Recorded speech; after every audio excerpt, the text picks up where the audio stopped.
This question is from Harsh from Agra. Namaskaram, Sadhguru. It has taken nearly 3 decades to resolve the Ram Janma dispute. With Ram Mandir Bhumi Puja just days away, there is a lot of excitement in Ayodhya. Even though Ram was a king, why is he worshipped even today? I want to understand how Ram is relevant in today's times. Well, because he is from Agra, he is calling him Ram. Where we are from, we call him Rama. So we will not give up that in case somebody just forgets that I'm South Indian, because looking at my name, some people think I'm a Punjabi. My name and my name and my mane, both, they think I must be a Punjabi. No, we call him Rama. I won't go further down to Tamil Nadu and call him Raman, then people will be confused. They may think that I'm talking about somebody else. Rama. See, this is the beauty of this culture, that there is no the God. There are qualities that we recognize as divine. If some human being displays that, we bow down to him because we are bowing down to the quality, not to the person. This is something that most of the world will not understand because they've been psyched with very dogmatic religions. What is God, what is devil, what is man, what is woman, everything is clearly defined. In India, nothing is defined because, I told you masala, everything is like that, always evolving, always things happening. This costs a lot of life and energy to keep yourself disorganized and still move in one direction. But this is like a swarm of starlets or like a swarm of bees. It looks like they're going nowhere, but they're always going somewhere, they know where they're going. But for an outside observer, it looks like they're going nowhere. So you must understand this. Ram or Rama is from Ayodhya, which is where the temple construction is happening because it's his birthplace. The temple is few thousand years old. Nobody knows exactly first temple what age it came up, then developments happened over millennia. But about 500 years ago, it was demolished. Systematically, lot of temples were demolished, upon which other religious places were built with using the same construction material.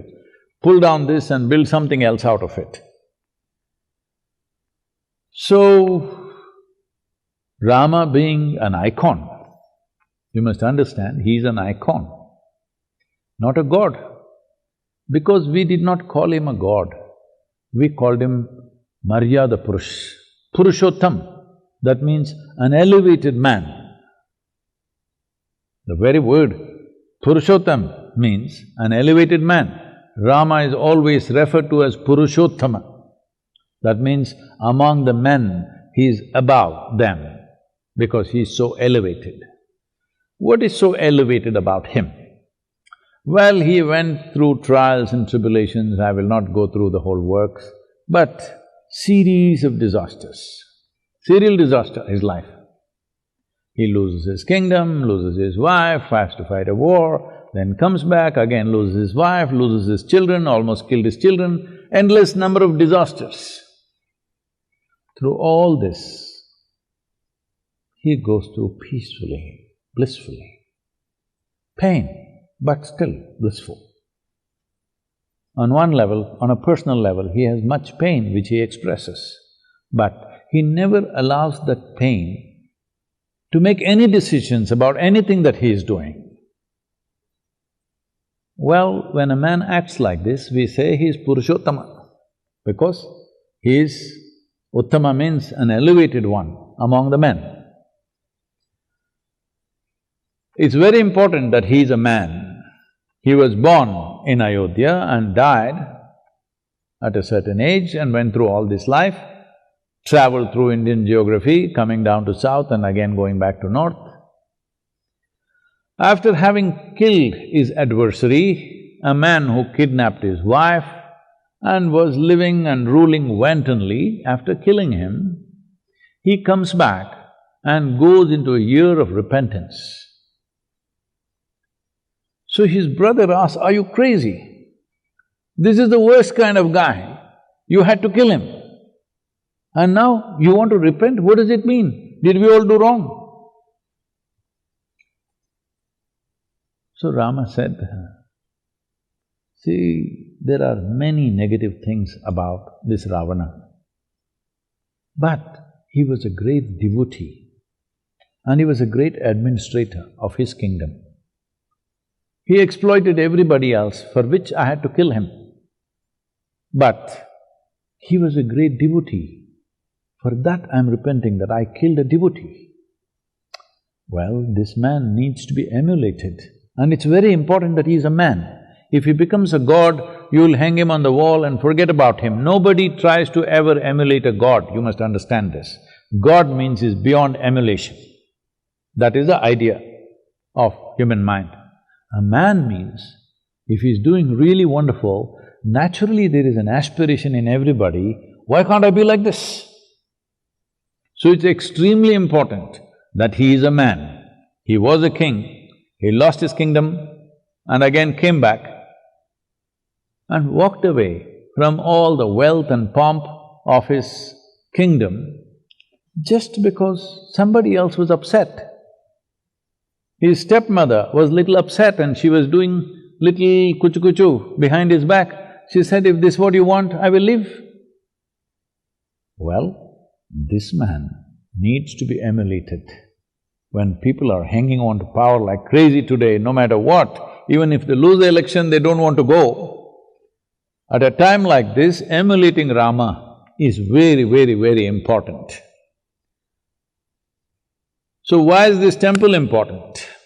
The temple is important because in many ways, at least in the northern part of the country, in south, not so much, it is very much there but not so much. But in the north, Rama is their spirit. And 500 years ago, when foreign invaders from Turkey and some from Mongolia later on, they came and they systematically went about destroying all the temples, which were ancient temples built long time ago, which was the fundamental force for that society, and put up whatever they wanted to put up hurriedly on top of it. This dispute has been raging. This dispute has been in the court for, I think, if I'm correct, about 135 years, since the British era. It has been in the court and going on and on and on. Because we have developed a certain kind of wanting to be politically correct at any cost, unfortunately, in the country, no judge has been wanting to take a call on it. Everybody is pushing it so that his term is over, let the next one handle the trouble. Because two communities are fiercely contesting as to whose property is it. But now the Supreme Court, after a long process of nearly 3 to 4 decades in the Supreme Court, it's been going on, now it came to a conclusion, looking at all the proof, clearly, archaeological proof, clearly more than 100% it suggests that there was a temple and it was pulled down, hurriedly they put up a building on top of it. So they said, this must be built as temple. For the other community, they allotted another piece of land close by, within 20 miles or 20 kilometers or something like that. They said, you build your place there, let them build their place here. So it is not just another temple, it's a resurrection of India's spirit. Because it is not just one particular denomination or religion who looks up to Ram.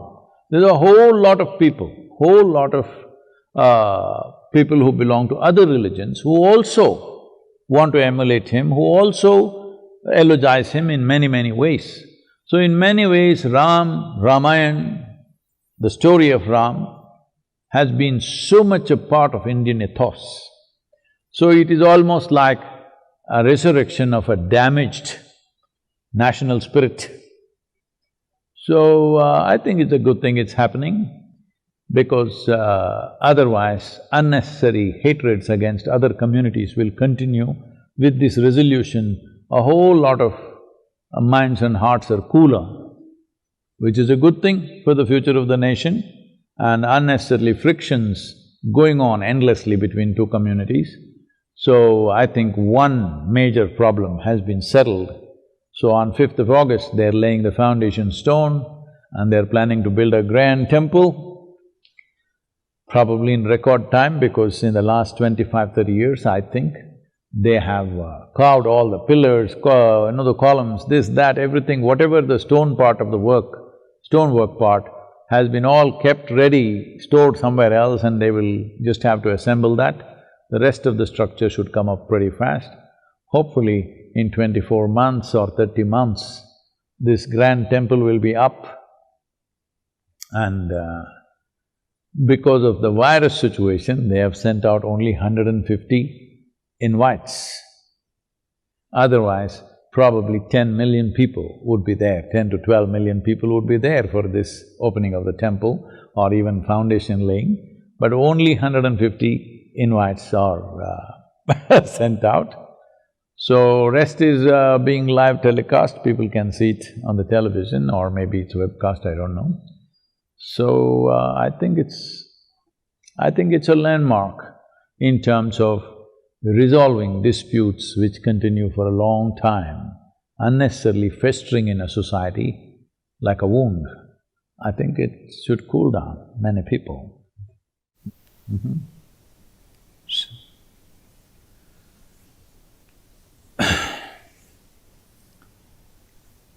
Now that you asked Ram question,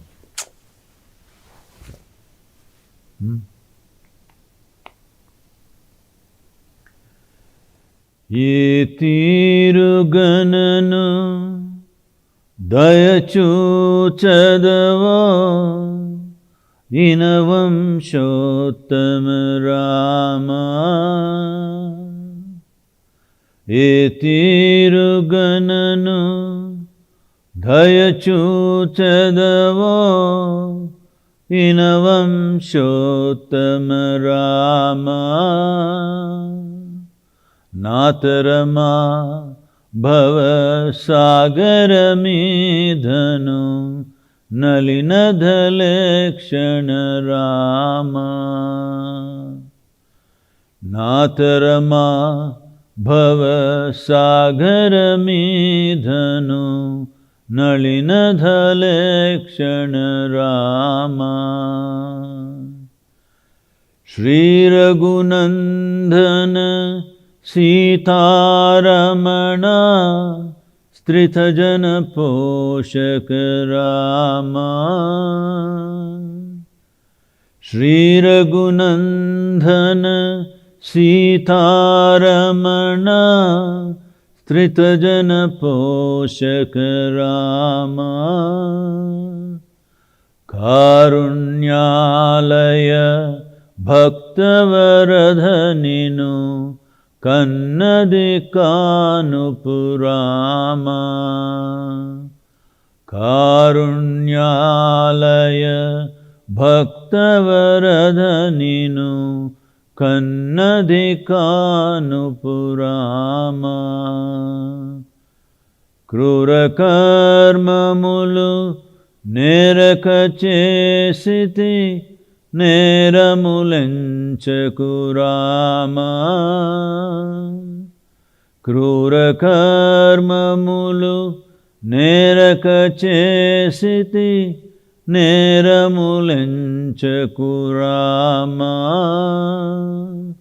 Daridryamu pariharamu sayyave Daivashikamani Rama.